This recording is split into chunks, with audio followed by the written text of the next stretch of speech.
नमिता और उसके mummy papa कचरा उठाने का काम करते हैं, जिस वजह से उनके घर में 2 वक्त के खाने के साथ लोगों की गालियाँ और ताने भी आते हैं। एक दिन नमिता कचरा उठा रही होती है कि तभी फोन में देखते हुए एक आंटी वहाँ नमिता से टकरा जाती है। छी छी, ए लड़की, तू देख कर नहीं चल सकती क्या? पर मैम साहब, मैं तो अपनी जगह पर ही हूँ, आप फोन में देखते हुए चल रही थी। अरे, एक कचरे वाली होकर मुझसे जुबान लड़ाती है। अब घर जाकर दोबारा नहाना पड़ेगा, पूरा गंदा कर दिया। कितनी बदबू आ रही है। ऐसा बोलते हुए आंटी वहाँ से चली जाती है और उनकी बातों से दुखी नमिता आंखों में आंसू लिए काम करती रहती है। इसी तरह दिन बीतते हैं और एक दोपहर नमिता अपनी मस्ती में गाना गुनगुनाते हुए कचरा इकट्ठा कर रही होती है कि तभी जिंदगी एक सफर है सुहाना, यहाँ कल क्या हो किसने जाना, जिंदगी। तभी उसकी टक्कर मोहन से हो जाती है। अरे देखकर काम करो। मुझे माफ कर दीजिए साहब, गलती से टक्कर हो गई, मैंने जानबूझकर कुछ नहीं किया। ऐसा कोई जानबूझकर भला करेगा भी क्यों, कुछ नहीं होता। सोचा नहीं था कि कभी कोई मेरे साथ इतने अच्छे से बात करेगा। अरे जो नहीं करता वो इंसान कहलाने के लायक नहीं, तुम्हें उनके बारे में सोचना तक नहीं चाहिए। मोहन वहाँ से चला जाता है और नमिता उसकी बात को सोचते हुए दोबारा काम पर लग जाती है। इसी तरह समय बीतता रहता है। एक सर्दियों की सुबह कचरा उठाते हुए नमिता ठंड की वजह से पास के घर की सीढ़ियों पर ओत लेकर बैठ जाती है। कुछ ही देर बाद उस घर की मालकिन वहाँ आ जाती है। हाय तौबा, मेरा सारा घर गंदा कर दिया। अरे मैं घर के सामने गंदगी नहीं होने देती और तू पूरी की पूरी गंदगी मेरे घर की सीढ़ियों पर ही आकर बैठ गई। मालकिन, ठंड बहुत है इसलिए कुछ देर बैठ गई, अभी चली जाती हूँ और सफाई भी कर दूंगी। अरे यहाँ बैठकर घर पहले ही गंदा कर चुकी है, अब छूकर अशुद्ध भी करना चाहती है। अपनी माँ के चिल्लाने की आवाज सुनकर मोहन घर से बाहर निकल आता है, जहाँ नमिता को देख वो किसी तरह अपनी माँ को शांत करके घर में वापस भेज देता है। मुझे माफ कर दीजिए मालिक, गलती हो गई। अरे प्लीज मुझे मोहन बुलाओ और अपनी माँ की तरफ से मैं माफी मांगता हूँ। अरे नहीं मालिक, लोग वैसे भी हमें इंसान समझते ही कहाँ है, इसलिए अब इन सब की आदत है। अगर इन सब की बातों को बुरा लगाने लगे तो भूखे ही मर जाएंगे।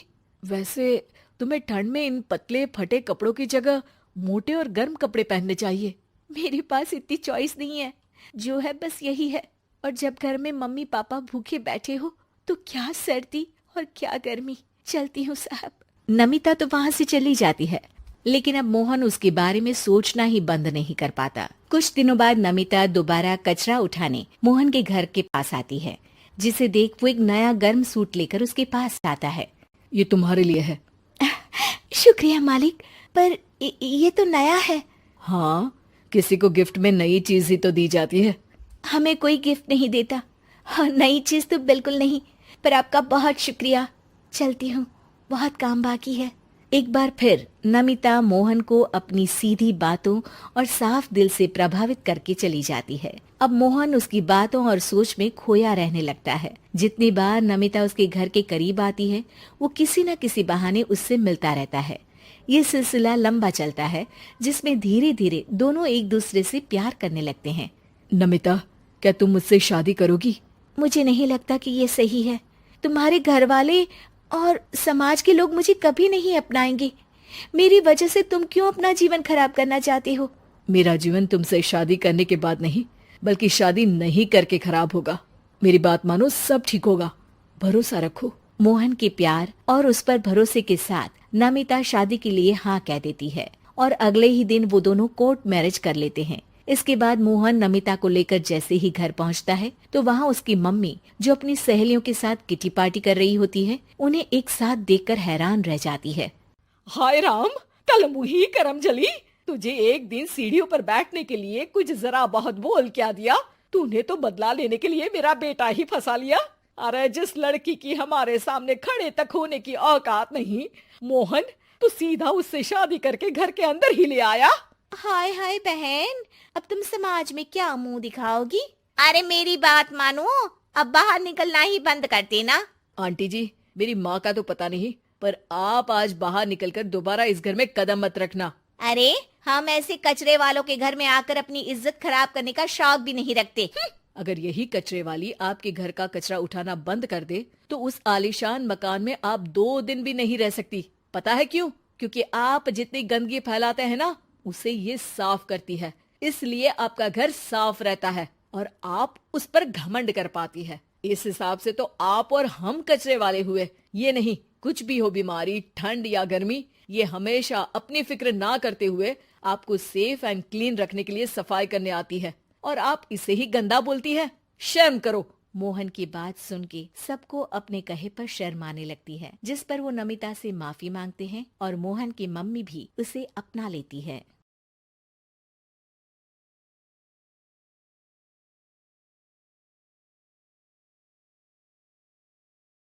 आधुनिक बहू और प्राचीन सास। पल्लवी की शादी कुछ ही दिनों पहले रचित से राजपुर नाम के शहर में हो जाती है। एक दिन पल्लवी की सास इंदु उसे कुछ काम बताती है। बहू, ये मिर्चियाँ ऊपर छत पर सुखा दे, इन्हें कूटकर मिर्ची पाउडर बनाना है। पल्लवी को इंदु की ये बात सुनकर हंसी आ जाती है। अरे मम्मी जी, आजकल कोई भी मिर्ची घर पर नहीं कूटता, बाजार से ही खरीद लेते हैं सब। खरीदते होंगे, पर इस घर में पुराने तौर तरीके ही चलते हैं बेटा। अरे पर जब सब चीजें आधुनिक हो गई है तो इतनी मेहनत करके टाइम क्यों वेस्ट करें?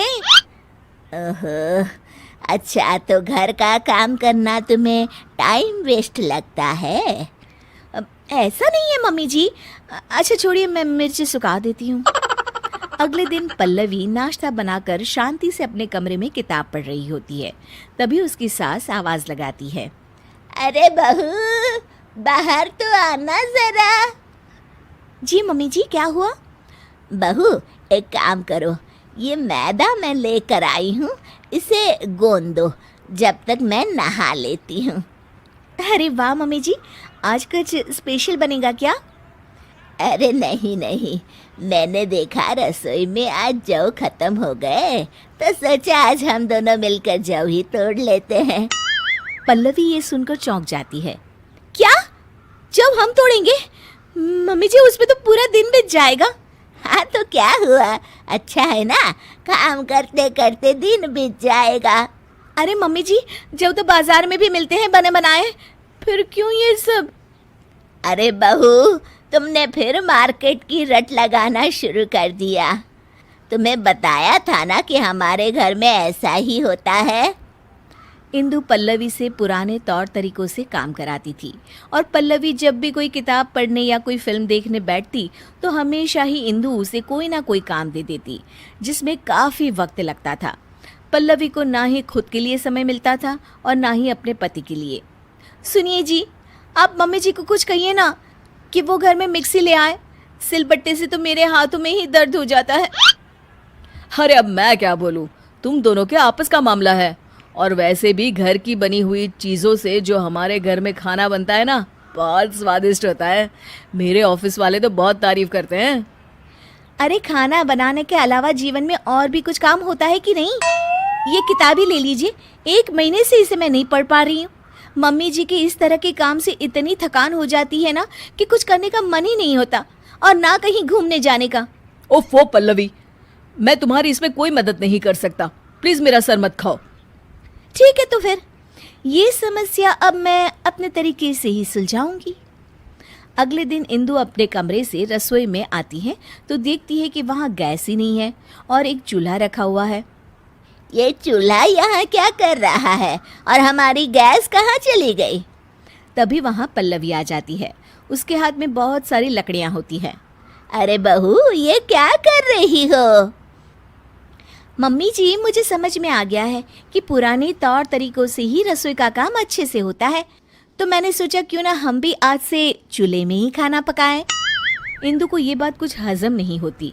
अरे बहू, ये गांव नहीं, यहाँ चूल्हा नहीं जला सकते। क्यों नहीं जला सकते मम्मी जी? हमारे घर में हम कुछ भी करें। चलिए आज हम चूल्हे पे ही नाश्ता बनाते हैं। पल्लवी फूंकनी से लकड़ियां जलाती है और चूल्हा तैयार करती है, पर उसकी वजह से दोनों सास बहुओं को बहुत खांसी उठ रही होती है। अरे बहू, ये क्या बवाल लेके आ गई तुम घर में? मम्मी जी, मैं तो आपके बताए हुए मार्गदर्शन पर चल रही हूँ। दोनों खांसने लगती है। कोई नहीं मम्मी जी, पहली बार बना रहे थे ना। अगली बार से ध्यान रखेंगे कि कितनी लकड़ियाँ डालें। अभी तो आज दोपहर का और रात का खाना भी बाकी है। इंदु को ये सुनकर टेंशन होने लगती है। उसे प्यास लगती है और वो फ्रिज से पानी लेने जाती है तो देखती है कि फ्रिज की जगह पर मटका रखा हुआ है। बहू, हमारा फ्रिज कहाँ चला गया? मम्मी जी, वो तो मैंने बेच दिया। मैंने सोचा मटके में पानी पीना बहुत फायदेमंद होता है, इसलिए मैं ये मटका लेकर आ गई मम्मी जी। अरे लेकिन फ्रिज में और सब चीजें भी तो रखी जाती है पानी के अलावा। सब्जी, दूध, उसका क्या करेंगे? कहाँ रखेंगे हैं? मम्मी जी, ये फ्रिज ही हमारी सेहत खराब करने की जड़ है।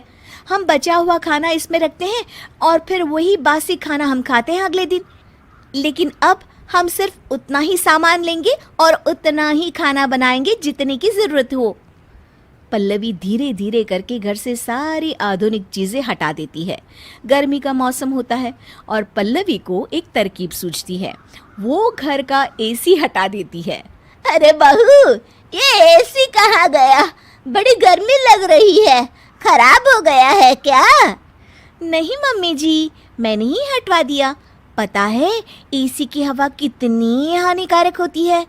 उसकी बजाय ये लाई हूँ मैं आपके लिए। ये लीजिए पंखा और हवा कीजिए। इंदु को अब गुस्सा आ जाता है। अरे अब बस भी कर बहू, घर का सारा सामान ही बेच दिया क्या तूने? अरे हम शहर में रहते हैं, गांव में नहीं। जमाना कितना आगे बढ़ गया है, ये सब चीजें हमारी सहूलियत के लिए है, इतना भी नहीं जानती? कितना वक्त बचाती है ये सब आधुनिक चीजें हमारा। हाँ तो माँ जी, बाजार में बनी रेडीमेड चीजें भी तो हमारा कितना समय बचाती हैं। इतना काम करने से बच जाते हैं हम, तभी तो जीवन में और कुछ भी करने का वक्त मिलता है ना माँ जी। सास को अपनी गलती का एहसास होता है। तू सही कह रही है बहू, मैंने ही अपनी जिंदगी को इतना कठिन बनाया हुआ था इतने सालों से।